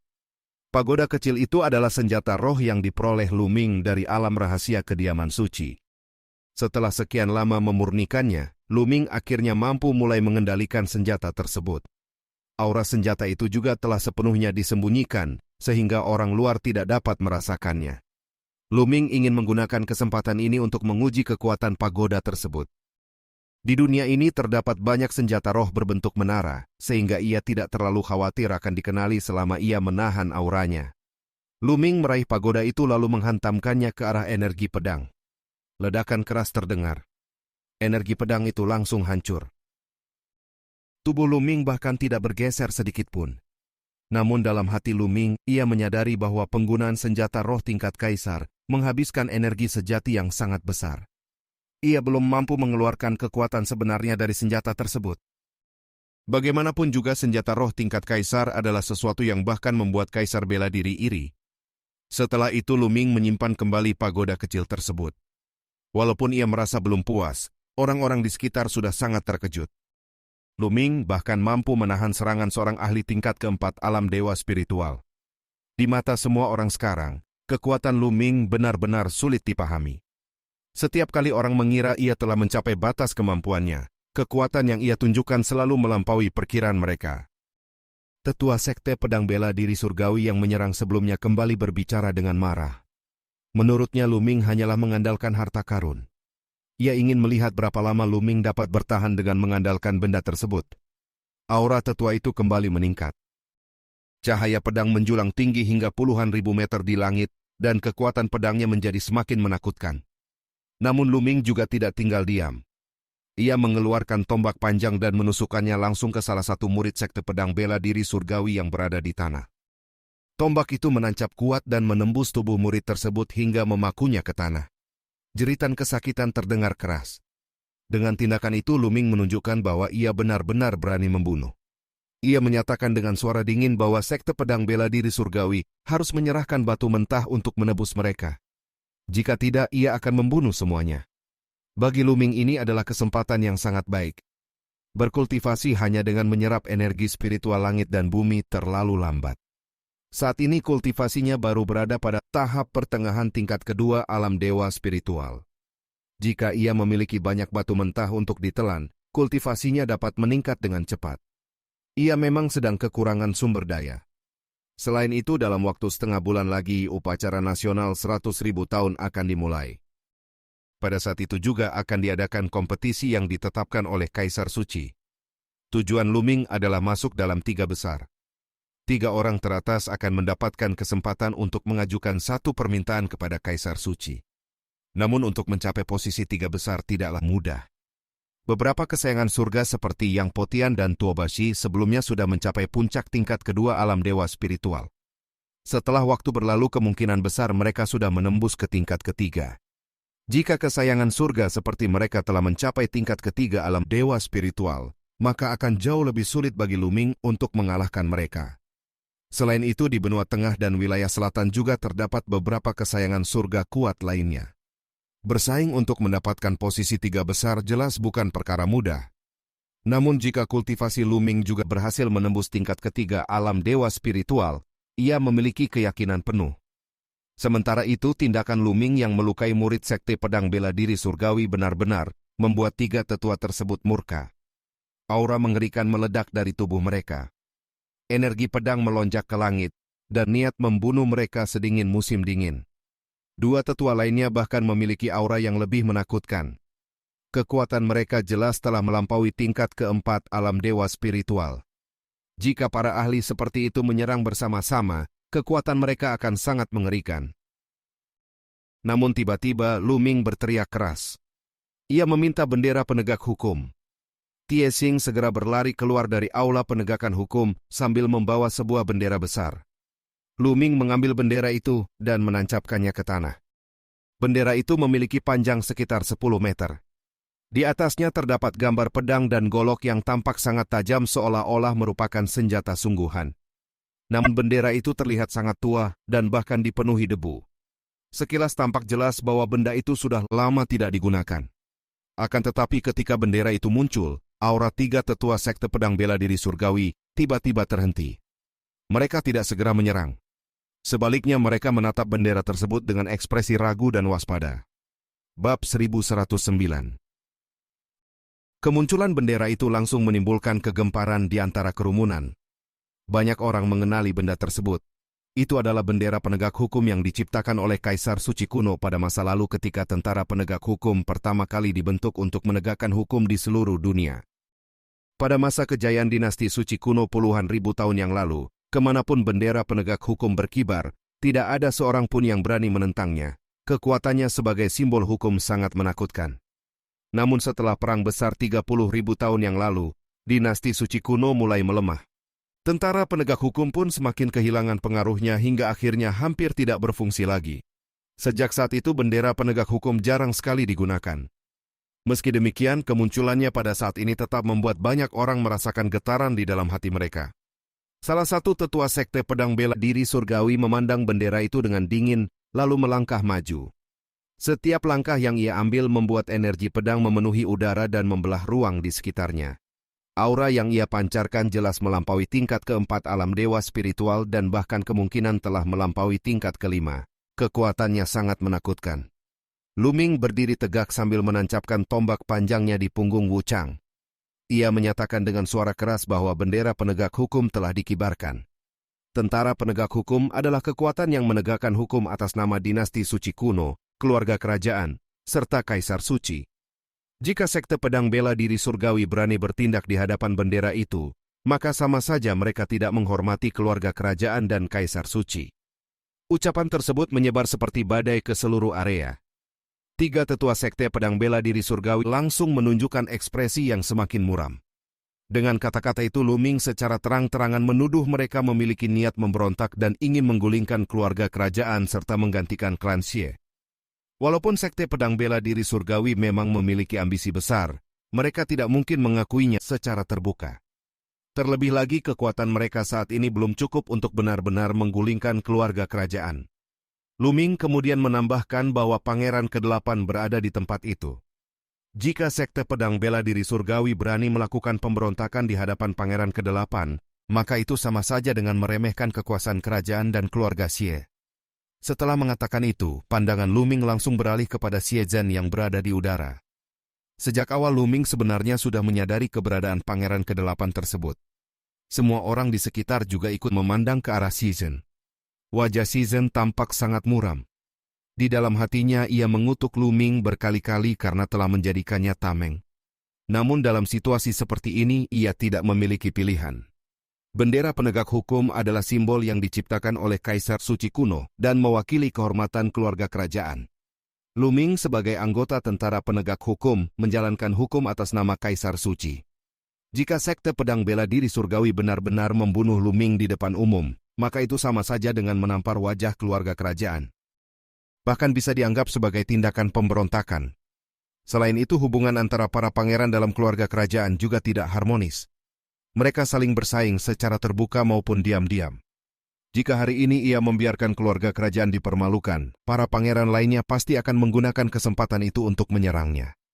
Memikirkan semua itu membuat Xie Zhen menggertakkan giginya dengan penuh kebencian terhadap Lu Ming.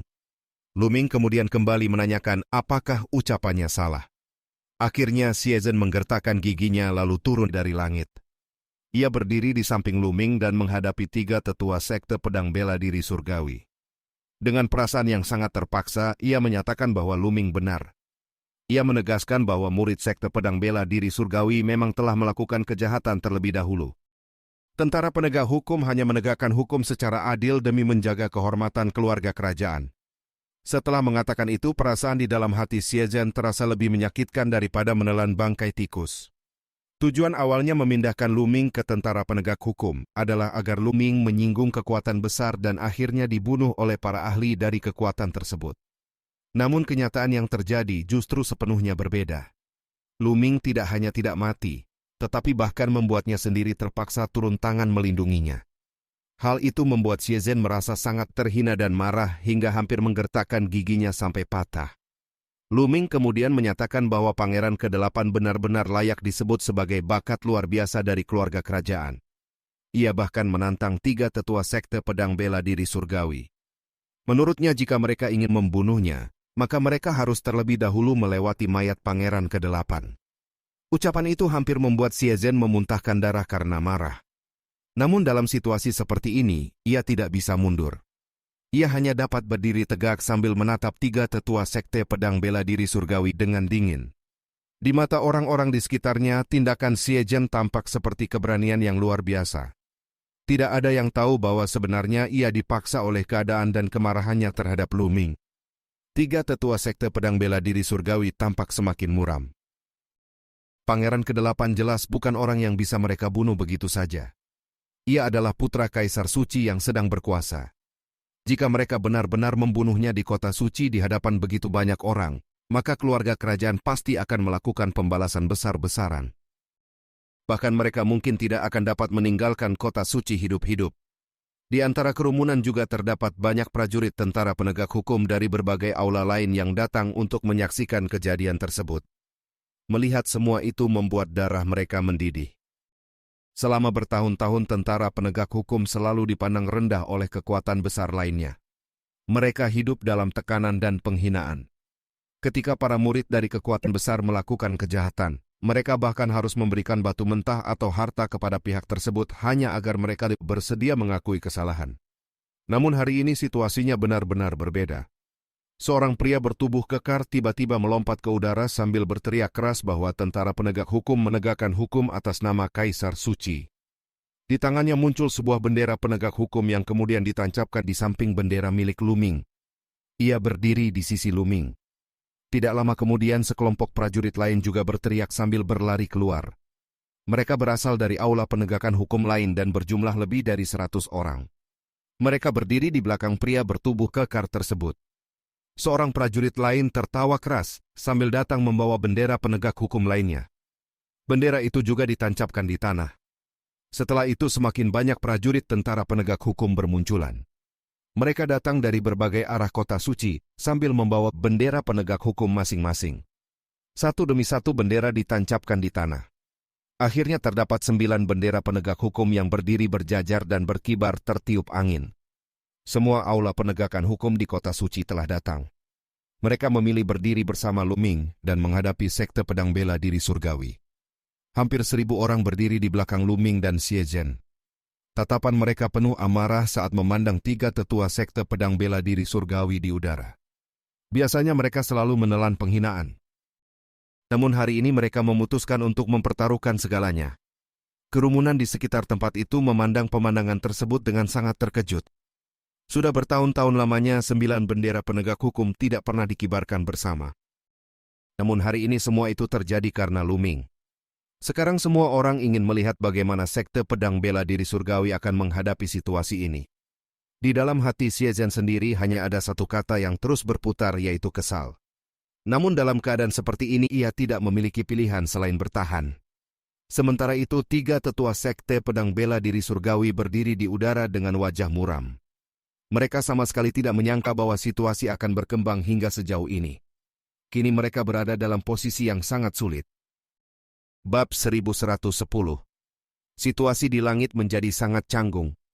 3 tetua sekte pedang bela diri surgawi berada dalam posisi yang sulit. Mereka tidak dapat maju dan juga tidak dapat mundur. Jika mereka terus maju dan bertindak, maka itu sama saja dengan menantang dinasti suci kuno secara terbuka. Namun jika mereka mundur begitu saja, kehormatan sekte mereka akan hancur. Tatapan mereka menatap Luming dengan dingin. Mata mereka dipenuhi niat membunuh yang mengerikan. Dalam hati mereka, mereka ingin mencabik-cabik Luming hingga berkeping-keping. Semua kekacauan ini terjadi karena satu orang saja, yaitu Luming. Saat kedua pihak masih saling berhadapan dengan tegang, tiba-tiba dari kejauhan muncul cahaya emas yang memenuhi langit. Cahaya itu melesat dengan kecepatan yang sangat mengerikan. Banyak orang bahkan baru menyadari keberadaannya ketika cahaya itu sudah muncul tepat di depan mereka. Sesosok pria parubaya yang tampak sangat bermartabat muncul di udara dengan kedua tangan berada di belakang punggungnya. Ia mengenakan jubah naga berwarna emas, mahkota emas, serta sepatu bot emas. Aura yang terpancar dari tubuhnya sangat luas dan agung sehingga membuat semua orang merasa sulit bernapas. Seolah-olah seorang raja manusia sedang berdiri di hadapan mereka dan memandang dunia. Ketika melihat pria itu, Xie Zhen langsung terkejut dan memanggilnya sebagai paman kaisar. Ucapan tersebut membuat hati semua orang bergetar. Jika Xie Zhen memanggilnya paman kaisar, maka pria parubaya itu jelas merupakan saudara kaisar suci yang sedang berkuasa. Tokoh penting dari keluarga kerajaan akhirnya muncul. Melihat kedatangan orang itu, sudut bibir Luming sedikit terangkat membentuk senyum tipis. Sejak awal ia sudah menduga bahwa kejadian hari ini akan mengguncang seluruh kota suci. Keluarga kerajaan pasti tidak akan membiarkan kehormatan mereka diinjak-injak begitu saja. Mereka pasti akan mengirim seseorang untuk menjaga martabat keluarga kerajaan. Walaupun dinasti suci kuno sekarang tidak sekuat dahulu, fondasinya tetap sangat dalam dan masih merupakan kekuatan paling berpengaruh di benua tengah. Paman kaisar itu terlebih dahulu memandang Xie Zhen lalu mengangguk dengan ringan. Ia memuji tindakan Xie Zhen. Setelah itu pandangannya beralih kepada 3 tetua sekte pedang bela diri surgawi. Dengan suara yang penuh wibawa ia menyatakan bahwa peraturan kota suci telah lama ditetapkan. Tidak seorang pun diizinkan membunuh orang tanpa alasan di kota suci. Jika ada dendam pribadi, mereka dapat naik ke arena pertempuran. Di tempat itu hidup dan mati tidak akan dipermasalahkan oleh siapapun. Namun jika seseorang membunuh orang lain tanpa alasan di kota suci, maka itu berarti mereka meremehkan martabat dinasti suci kuno. Dalam situasi seperti itu, tentara penegak hukum memiliki hak penuh untuk menegakkan hukum. Ucapan itu menyebar ke seluruh area seperti gelombang yang kuat. Banyak orang langsung memahami maksud dari sikap keluarga kerajaan. Perayaan besar dinasti suci kuno yang berlangsung setiap 1 juta tahun akan segera tiba. Kejadian hari ini telah berkembang menjadi sangat besar. keluarga kerajaan tidak mungkin berkompromi dengan sekte pedang bela diri surgawi di depan umum. Jika mereka melakukannya, maka martabat keluarga kerajaan akan diinjak-injak oleh semua kekuatan besar di masa depan. Namun sebenarnya jika sejak awal kejadian ini tidak menjadi besar dan Lu Ming langsung dibunuh oleh ahli sekte pedang bela diri surgawi, maka keluarga kerajaan mungkin tidak akan ikut campur. Sekarang semuanya sudah terlambat. Masalah ini telah diketahui oleh begitu banyak orang sehingga keluarga kerajaan tidak memiliki pilihan selain mendukung tentara penegak hukum. 3 tetua sekte pedang bela diri surgawi juga memahami situasi ini dengan sangat jelas. Wajah mereka menjadi sangat tidak sedap dipandang. Setelah saling bertukar pandang, salah satu dari mereka akhirnya bertanya, syarat apa yang harus dipenuhi agar orang-orang mereka dapat dilepaskan? Ucapan itu jelas menunjukkan bahwa mereka telah menyerah. Paman Kaisar dari keluarga kerajaan menjawab bahwa urusan tersebut sepenuhnya merupakan wewenang tentara penegak hukum. Jika ingin membahasnya, mereka harus berbicara langsung dengan komandan tentara penegak hukum. Lu Ming kemudian tersenyum tipis. Ia menyatakan bahwa syaratnya sudah sangat jelas sebelumnya. Siapapun yang bersalah harus menerima hukuman. 3 tetua sekte pedang bela diri surgawi tampak sangat muram. Setelah berpikir sejenak, salah satu dari mereka mengeluarkan sebuah cincin penyimpanan lalu melemparkannya kepada Lu Ming. Lu Ming menangkap cincin itu dan memeriksanya dengan kesadaran spiritual. Namun wajahnya langsung menjadi dingin. Ia menyatakan bahwa jumlahnya kurang 500.000 batu mentah. Ia menunjuk pada murid sekte pedang bela diri surgawi yang sebelumnya telah dibunuhnya dan menanyakan apakah mereka tidak menginginkan orang itu lagi. Salah satu tetua menjawab dengan suara dalam bahwa orang itu sudah mati sehingga tidak perlu ditebus lagi. Namun Lu Ming menjawab dengan acuh tak acuh bahwa meskipun sudah mati, tubuhnya tetap merupakan manusia. Jika mereka tidak menginginkan jasadnya, maka ia akan membuangnya untuk dimakan anjing. Ucapan itu membuat mata tetua tersebut dipenuhi niat membunuh. Namun Lu Ming tetap menatapnya dengan tenang tanpa rasa takut sedikit pun. Akhirnya demi menjaga reputasi sekte mereka, para tetua itu tidak memiliki pilihan selain mengeluarkan tambahan 500.000 batu mentah lagi. Setelah menerima semuanya, Lu Ming melambaikan tangannya. Tubuh Wu Chang serta 3 murid sekte pedang bela diri surgawi lainnya langsung terbang ke udara. Salah satu tetua melambaikan tangannya dan menangkap mereka. Ia menatap Lu Ming dengan dingin lalu menyatakan bahwa Lu Ming benar-benar luar biasa. Namun ia berharap Lu Ming akan tetap tinggal di kota suci dan tidak pernah meninggalkan tentara penegak hukum. Setelah mengatakan itu, ketiga tetua tersebut berubah menjadi 3 cahaya pedang dan menghilang di langit. Kerumunan orang yang menyaksikan kejadian itu akhirnya menghela napas panjang. Mereka masih merasa tidak percaya dengan hasil yang baru saja terjadi. Sekte pedang bela diri surgawi datang dengan kekuatan besar dan penuh kesombongan. Namun pada akhirnya mereka harus pergi dengan penuh rasa malu setelah meninggalkan jutaan batu mentah. Tidak ada seorang pun yang menyangka bahwa hasil akhirnya akan seperti ini. Tatapan semua orang kemudian tertuju kepada Lu Ming. Sebelumnya tidak ada yang akan memperhatikan seorang komandan kecil dari tentara penegak hukum. Namun sekarang semua orang mengingat namanya. Pertama ia menindas Wu Chang dengan kekuatan tempurnya sendiri. Kemudian ia bahkan mampu menahan serangan seorang ahli tingkat keempat alam dewa spiritual dengan menggunakan harta karun. Namun yang lebih penting bukan hanya kekuatannya. Keberanian dan kecerdasannya jauh lebih mengesankan. Ia berani menghadapi tetua sekte pedang bela diri surgawi sendirian, dan dengan terampil memanfaatkan kekuatan keluarga kerajaan, klan Xie, serta nama Kaisar Suci kuno yang menciptakan tentara penegak hukum untuk memaksa pihak lawan mundur. Sulit dipercaya bahwa semua itu dilakukan oleh seorang pria berjanggut yang tampak biasa saja. Jika ia 10 tahun lebih muda, mungkin ia benar-benar akan menjadi salah satu tokoh yang bersaing dengan para pahlawan dunia. Di langit, Paman Kaisar dari keluarga kerajaan memanggil Xie Zhen untuk pergi.